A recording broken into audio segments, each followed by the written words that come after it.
Selamat pagi para mahasiswa sekalian, selamat berjumpa kembali dalam sesi kita.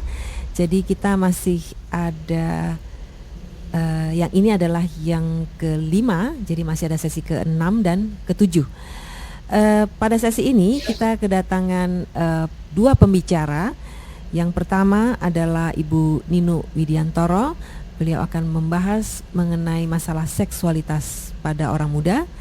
Dan kemudian nanti berikutnya Profesor Irwanto dari Atmajaya yang akan membahas mengenai narkoba. Sebelum dimulai acara ini, saya akan memberikan pengumuman mengenai ujian yang akan dilakukan setelah pertemuan ke-7.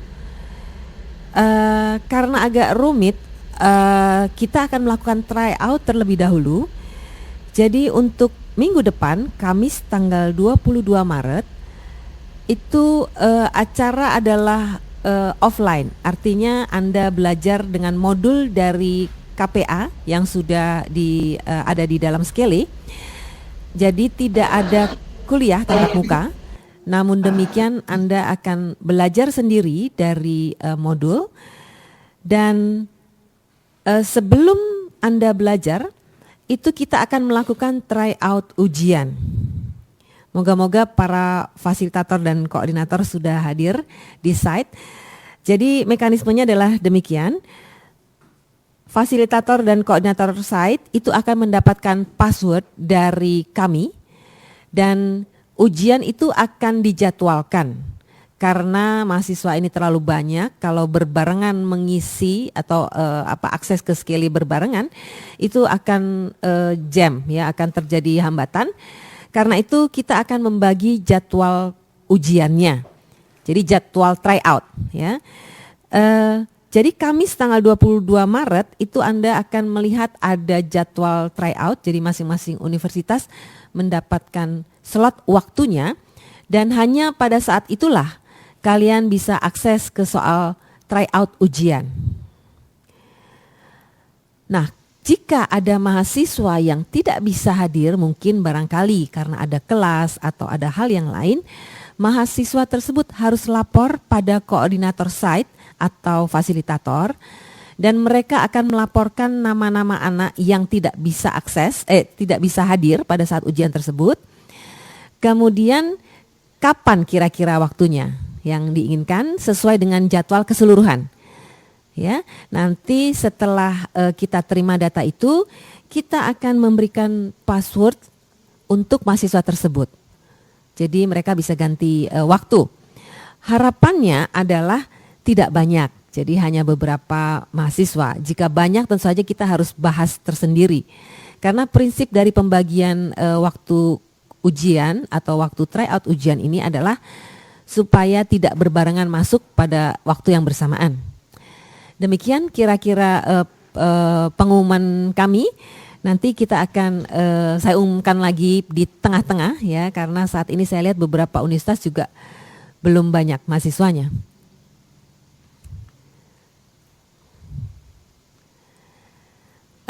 Saya kira mungkin 2 menit lagi kita tunggu dan kita akan mulai kuliah kita pagi ini. Terima kasih. Selamat pagi para mahasiswa sekalian dari Sabang sampai Merauke.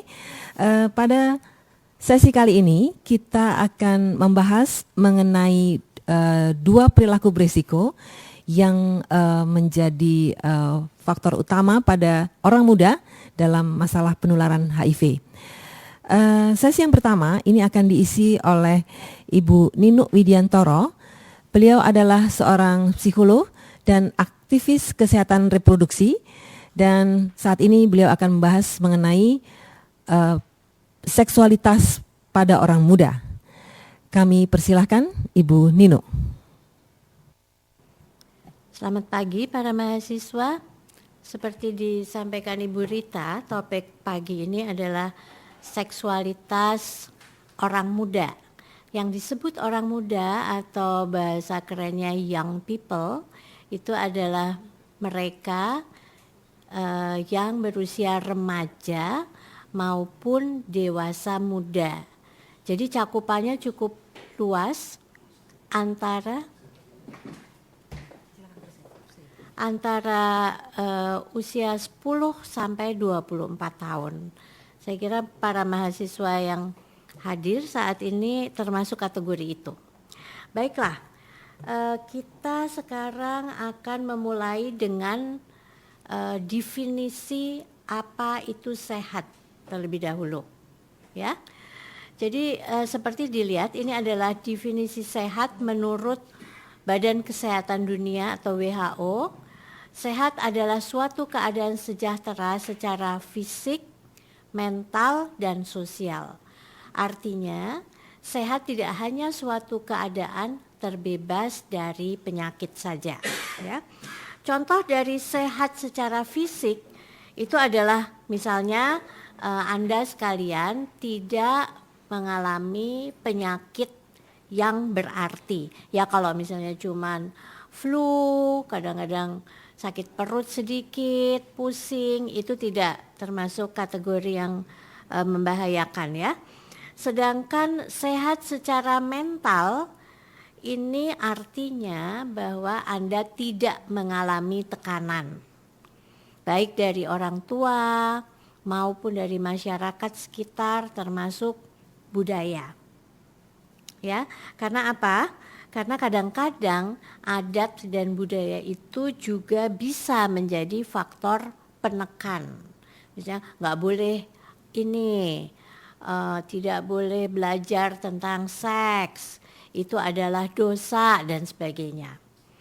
Kemudian yang arti dari sehat sosial ini adalah kemampuan untuk bergabung dan diterima di dalam lingkungan sosial, dalam pergaulan ya. Misalnya contohnya mempunyai teman-teman yang menyenangkan tempat kalian berbagi. Maaf ya tadi terlambat karena ada masalah teknis. Saya lanjutkan sekarang. Tadi saya katakan yang terakhir bahwa usia remaja itu mencakup antara 10 sampai 24 tahun. Memang gapnya besar ya. Mengapa hal itu? Karena biasanya kita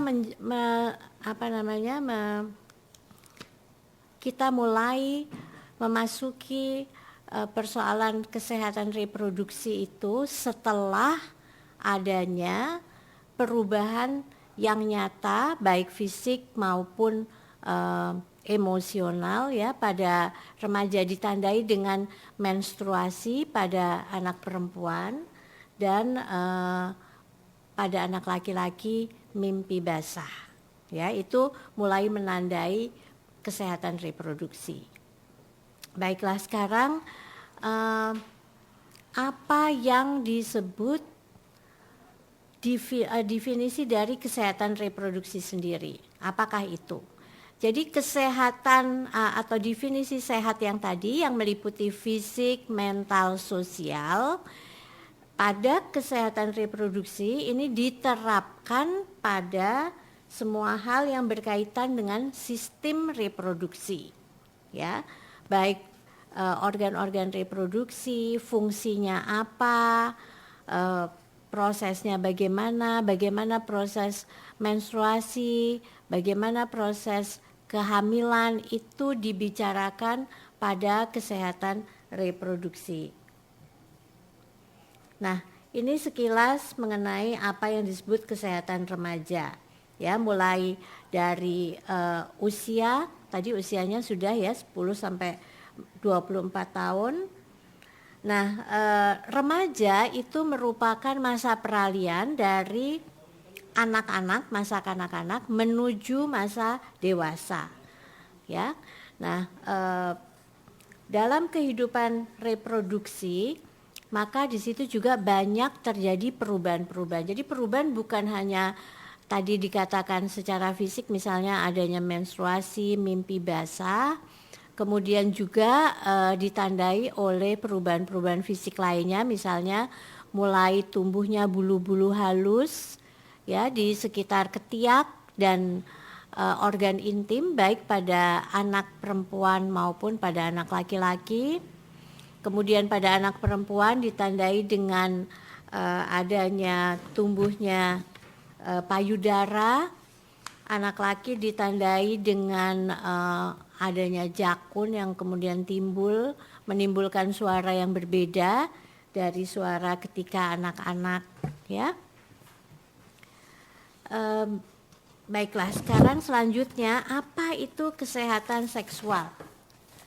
Ya, jadi kesehatan seksual itu adalah suatu kemampuan untuk menikmati sexual relationship yang saling menghargai dan menyenangkan untuk dua belah pihak, tidak bisa hanya untuk satu pihak saja. Kesehatan seksual juga berarti terbebasnya seorang dari kekerasan seksual, pemaksaan ataupun pelecehan seksual. Itu juga menandai atau mengisyaratkan agar aman dari penularan penyakit-penyakit menular atau infeksi menular seksual. Contohnya misalnya gonoru, ya, sipilis, termasuk HIV dan AIDS. Kesehatan seksual juga berarti keberhasilan di dalam memenuhi ataupun mencegah kehamilan. Baiklah, sekarang kita membicarakan mengenai seks dan seksualitas. Ini mengapa kita perlu membicarakan ini? Karena banyak sekali pendapat-pendapat tentang hal ini. Kita harus bisa membedakan antara seks dan seksualitas. Seks ini berarti adanya perbedaan biologis dan anatomis antara perempuan dan laki-laki, ya. Adanya juga organ-organ reproduksi yang khusus dimiliki oleh perempuan dan laki-laki. Itu yang harus dipahami ketika kita membicarakan tentang seks. Contohnya, perempuan memiliki payudara, vagina, klitoris, saluran telur, indung telur yang tidak dimiliki oleh laki-laki. Sebaliknya, laki-laki memiliki penis, buah zakar, saluran sperma, ya. Selebihnya, ya, selain daripada yang khusus tersebut, maka perempuan dan laki-laki mempunyai organ-organ lain yang sama, seperti kita sama-sama punya hidung, mata, telinga, tangan, kaki, jantung, dan lain-lainnya, ya.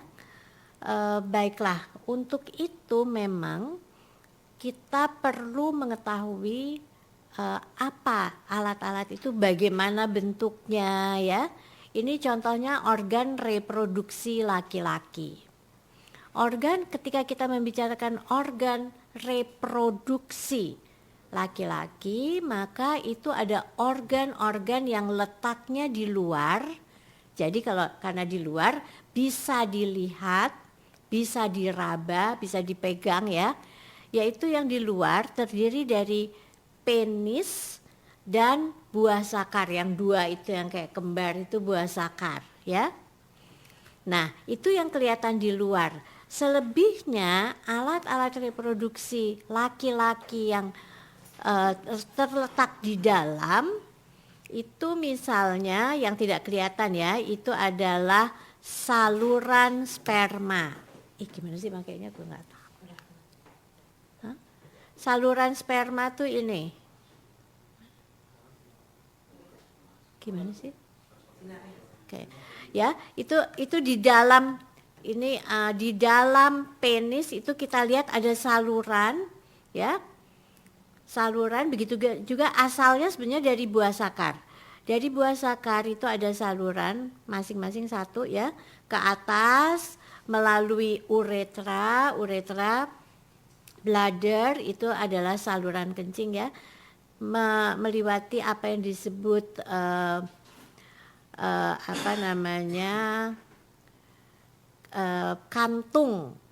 kantung mani. Itu di situ pakai bahasa asing, ya, tapi sebenarnya ada kantung mani, kemudian ada prostat, ya. Nah, itu kemudian akan kemudian mengarah kepada penis ya. Nah, itu adalah alat-alat yang harus dikenali pada laki-laki. Nah, sperma itu diproduksi di dalam buah zakar, di kantung zakar itu yang di luar letaknya, ya. Berbeda dengan kalau yang di dalam ada yang disebut kantung mani. Nah, ini dua hal yang beda. Kalau sperma itu bentuknya seperti ini. Bisa ya. Sperma bentuknya seperti ini, jadi seperti kecebong, ada kepala dan ekornya. Itu yang diproduksi di buah zakar.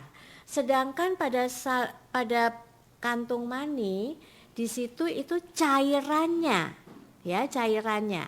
Jadi ini beda antara sperma dan mani. Jadi biasanya kalau sperma akan dikeluarkan, maka sperma yang bentuknya seperti kecebong tadi ketika melewati kantung mani disemprotkan cairan sehingga kemudian yang keluar itu semacam cairan yang agak kental ya. Nah itu. Oke, sekarang kita ke organ reproduksi perempuan. Ini slide-nya agak perlu waktu nih untuk muncul ya.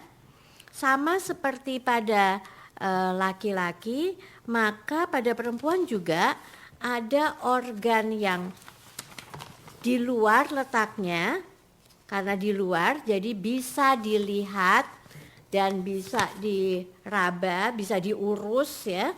Nah itu yang di luar itu terdiri dari sebetulnya ada yang namanya labia ya, atau bibir kemaluan bagian luar, labia besar, labia kecil, dan kalau kita buka labia itu ya, atau itu ada kelihatan ada 3, ada klitoris ya, itu klitoris, kemudian ada mulut saluran kencing khusus untuk kencing, dan kemudian ada mulut vagina.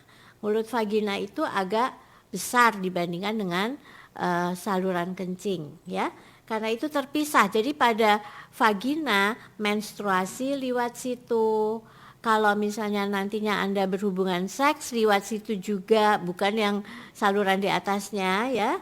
Dan kemudian juga kalau melahirkan maka bayi itu akan keluar lewat mulut vagina ini. Kalau misalnya kita telusuri dari mulut vagina ini ke dalam ya, maka ada saluran vagina nantinya, kemudian ada leher rahim, masuk lagi ada rahim, di mana di kiri kanan rahim itu yang bentuknya seperti buah per, besarnya juga kalau normal kurang lebih seperti buah per. Kiri kanannya ada yang disebut saluran telur, di mana pada ujung-ujung saluran itu ada indung telur. Nah, telur itu akan keluar setelah seorang perempuan mengalami menstruasi. Sebelumnya tidak. Ya, jadi telur yang tersimpan pada indung telur itu akan mulai dikeluarkan sejak perempuan mengalami menstruasi. Tiap bulan perempuan itu pada umumnya mengeluarkan 1 telur secara bergiliran. Ada di kiri ya, di indung kiri, nanti bulan depannya indung kanan, bergantian. Karena itu jika seorang perempuan mengalami masalah dengan indung telurnya yang harus dioperasi atau diambil, maka dia masih mungkin mengeluarkan telur dari indung yang satu lagi. Ini adalah alat-alat organ reproduksi perempuan ya. Jadi kalau kita belajar mengenai seksualitas, seks, kita harus belajar tentang ini, perbedaan anatomi alat reproduksi laki dan perempuan. Baiklah, kita lanjutkan. Tadi itu adalah seks ya. Seks adalah perbedaan anatomi biologi antara laki dan perempuan. Nah, sekarang apa itu seksualitas? Nah, seksualitas itu semacam payung ya. Itu seksualitas terdiri dari banyak sekali aspek, antara lain ya, 1, tadi satu kita udah bicarakan, yaitu pemahaman mengenai organ reproduksi, fungsinya, kemudian prosesnya ya. Kemudian pemahaman mengenai hasrat. Saat seorang perempuan itu sudah mengalami menstruasi dan laki-laki mengalami mimpi basah, maka kemudian sejalan dengan itu, maka kemudian akan artinya kita sudah mulai memiliki hasrat atau birahi, ya, hasrat seksual tentunya, ya di situ. Kenapa sih kok kita kemudian misalnya mulai jatuh cinta? Kenapa kita pengen misalnya dekat dengan orang yang kita cintai, kita seeking attention dari mereka, itu dibicarakan dari sini, ya. Kenapa kita kok kayaknya nggak bisa tidur memikirkan orang yang kita suka misalnya. Nah itu adalah pembicaraan tentang mulainya hasrat seksual itu, ya. Seksualitas, di dalam seksualitas kita juga membicarakan mengenai identitas seksual. Kok balik sini Mas? Identitas seksual. Saya terus saja bicara ya, sementara teman-teman di sini memperbaiki presentasi. Jadi tadi yang kedua adalah identitas seksual. Apa itu identitas seksual? Identitas seksual adalah kenyamanan kita akan organ-organ yang kita miliki. Ya, misalnya seorang perempuan, dia tentunya memiliki organ-organ yang tadi sudah saya sebutkan, mulai dari ada klitoris, ada vagina, ada rahim dan seterusnya. Nah, di dalam membicarakan identitas seksual itu dibicarakan apakah si perempuan itu, si Nino aja ya contohnya, si Nino itu apakah dia nyaman dengan alat-alat yang dimilikinya, ya. Nah, misalnya si Nino itu merasa nyaman, dia punya ini, dia merasa nyaman dengan itu, ya. Maka itulah identitasnya, saya adalah perempuan yang dilengkapi oleh dibuktikan dan dilengkapi oleh sejumlah organ-organ reproduksi yang tadi, ya. Begitu juga dengan seorang anak laki-laki. Apakah si Budi misalnya itu yang mempunyai penis, buah sakar, saluran sperma, kantung mani, apakah dia merasa nyaman dengan alat-alat itu? Kalau dia merasa nyaman dengan alat-alat itu, identitasnya adalah sebagai laki-laki. Mengapa saya katakan begitu? Karena ada juga misalnya si Nino, seorang perempuan yang nggak suka alat-alat yang dimiliki, ya. Dia pengen banget menjadi laki. I wish I have a penis. Nah itu ya, jadi ini masalah identitas. Kamu suka nggak dengan badan kamu approve nggak gitu. Ada juga misalnya laki-laki yang pengen menjadi perempuan, ya.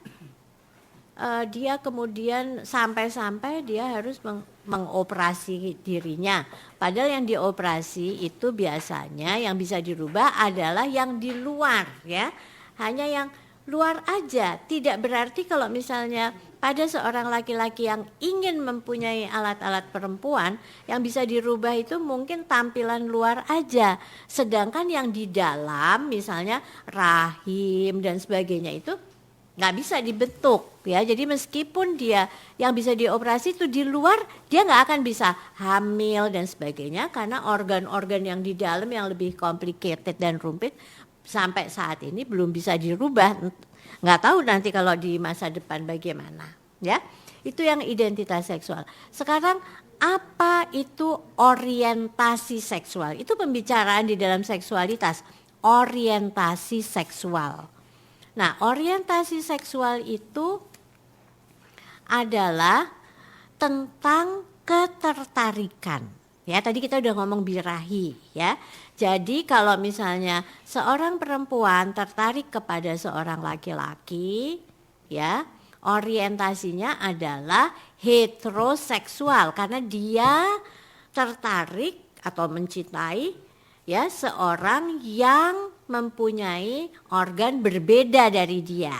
Ya, berarti dia adalah heteroseksual, orientasinya hetero ya. Ada lagi yang misalnya laki-laki tidak tertarik kepada perempuan, tidak tertarik kepada yang opposite sex ya, atau seks yang lawan jenisnya. Dia suka kepada yang sesamanya. Jadi laki-laki yang tertarik dengan sesamanya berarti dia itu orientasinya homo karena dia mencintai atau tertarik pada yang sama. Atau misalnya perempuan tertarik kepada perempuan ya, yang namanya dibedakan, namanya lesbian, itu adalah perempuan yang tertarik kepada perempuan sehingga orientasinya adalah homo ya. Kalau yang laki itu gay ya, tetapi keduanya baik gay maupun lesbian itu kategorinya adalah homoseksual ya. Dan sekarang ini harus diakui ada orientasi lain ya, ada bisex. Bisex atau bisex itu adalah orang yang tertarik baik kepada lawan jenis maupun sesama jenisnya. Bisa aja dalam kasus ini seorang laki-laki yang menikah, punya anak, tetapi ya dengan tentunya kalau punya anak dengan seorang perempuan ya, karena sarananya itu harus dua begitu ya. Nah, tapi dia mempunyai pacar seorang laki-laki. Itu sebenarnya banyak, cuman nggak pernah di research aja ya. Oke, lalu apa itu ekspresi seksual? Ya, oke sekarang mungkin saya pakai ini aja deh. Ya, oke sekarang tadi kita udah bicara identitas seksual, orientasi seksual. Sekarang adalah ekspresi seksual. Apa yang disebut ekspresi seksual adalah bagaimana seseorang itu mengekspresikan, memperlihatkan, kok jadi udah jauh begini ya? Oh dia nggak apa-apa. Ya, memperlihatkan ketertarikannya, memperlihatkan rasa sayangnya kepada yang disukai. Tadi yang disukai bisa sesama jenis, bisa lawan jenis ya dan sebagainya. Oke.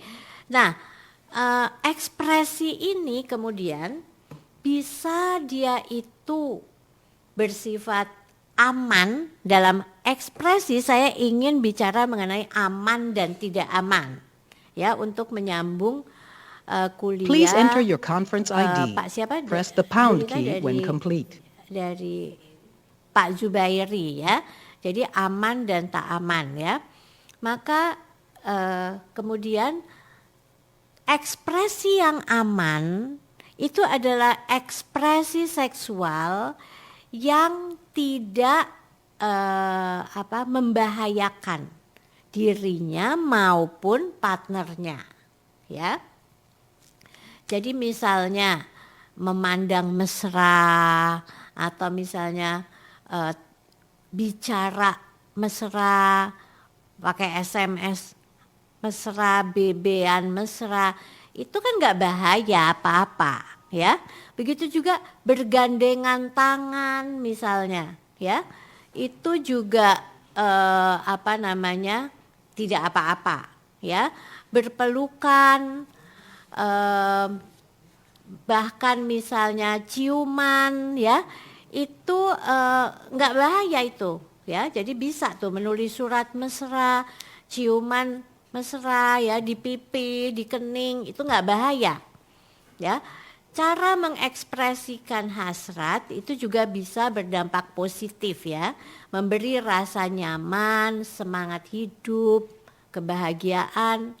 Nah, sebaliknya ada ekspresi yang negatif yang membuat orang merasa terhina, malu, tersakiti, bahkan trauma kalau misalnya perkosaan. Nah, cara mengekspresikan yang tidak bahaya Yang itu yang tidak bahaya tadi udah ya. Yang bahaya adalah misalnya petting, meraba